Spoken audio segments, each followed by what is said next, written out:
हमारे paramilitary forces, हमारी army, हमारे एसओजीज, पुलिस, वीडीजीज, एक्समैन, यहाँ तक से कि आपको बता दूं यहाँ पर एक्समैन का बहुत बड़ा रोल है। वो हम लोगों को ट्रेन करते हैं, हम लोगों को बताते हैं कैसे कार्डन लगाना है, कहाँ जाना है, कैसे क्या करना है, वो सारी डिटेल बताते हैं। तो उनके पास आधुनिक हथियार है, आपके पास कौन सी गन? देखिए, बदकिस्मती तो यही है कि हमारी सरकार, हमारे प्रधानमंत्री जी, आदरणीय प्रधानमंत्री जी वहां पर विश्व के स्तर पर अपने देश को लेना चाहते हैं। और आप देख रहे हैं कि आज भी हम इस 1947 वाली गन से इन जंगलों में टेररिस्ट के साथ मुकाबला कर रहे हैं, जबकि उनके पास ऑलरेडी पहले से ही इतना एडवांस वेपन है। और आपको बता दूं, सबसे पहले हम ये चाहते हैं कि सरकार कोई पॉलिसी फ्रेम करे, वीडीजीज को नए से और यहाँ पर ट्रूप्स और बने, यहाँ पर अच्छे पढ़े लिखे लड़के लोग हैं जो काम करना चाहते हैं। यह नहीं कि कोई इसी का जज्बे से काम, देखो 90s के दौर में जब हम लोग गए थे तो तब भी इसी जज्बे से गए थे। कोई वहां पर उस टाइम तो कोई सवाल ही नहीं था कि पैसा मिलेगा या कोई इसकी कोई पॉलिसी बनेगी। उस टाइम भी यह था कि किसी भी ढंग से इसको नस्त नाबूद, इसको खत्म करना, इस गंद को तो खत्म किया। यहाँ पर आपको बता दें, कुछ ऐसे ऐसे इलाका है जहां पर हम लोगों का कुत्ता तक नहीं मरा था इन टेररिस्ट से। लेकिन आज बदकिस्मती है कि कुछ दिन पहले हमारे ही इलाका में उर्दबग्गी में हमारे देश के वीर 4 सपूत, जिसमें एक मेजर, वो शहीद हुए हैं। बहुत पहली बार ये अल्फा कंपनी का इतना बड़ा नुकसान हुआ है यहाँ पर।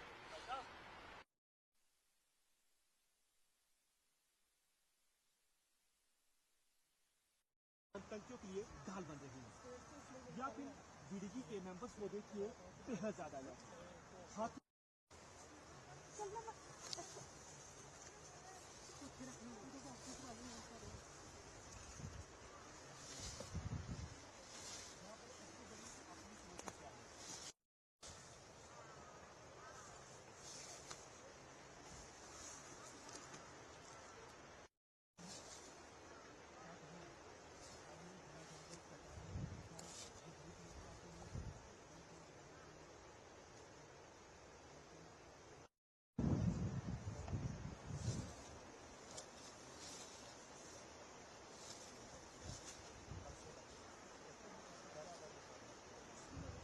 है काफी ब्लॉक, ये देखिए लगातार यहाँ ऊपर चढ़ना बेहद ज्यादा मुश्किल है। ये देखिए लगातार जितने भी जो गाँव वाली साइड में जाना है, ये देखिए, ये सामने भी आप देखिए।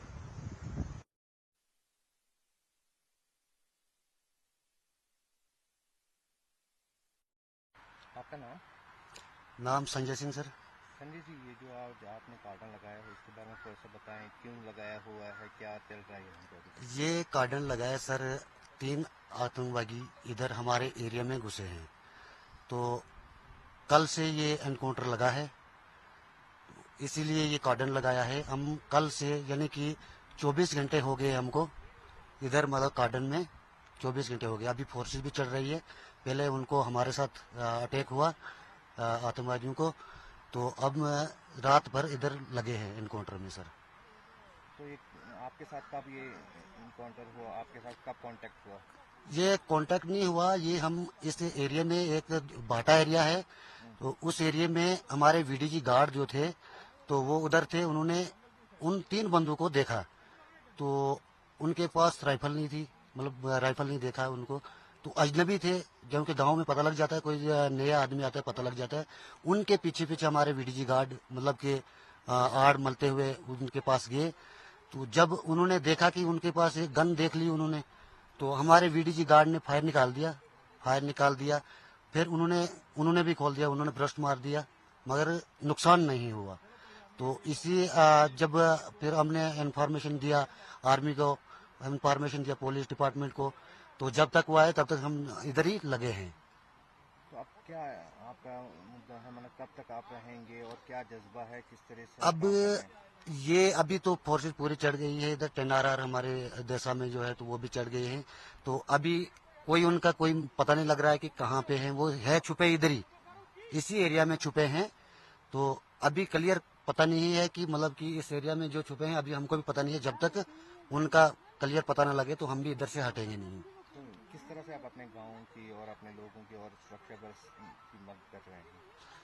हम चलो, ये हमारा तो एक दायित्व बनता है, क्योंकि हम वीडीजी है तो हमारा दायित्व बनता है अपने देश को बचाने के लिए।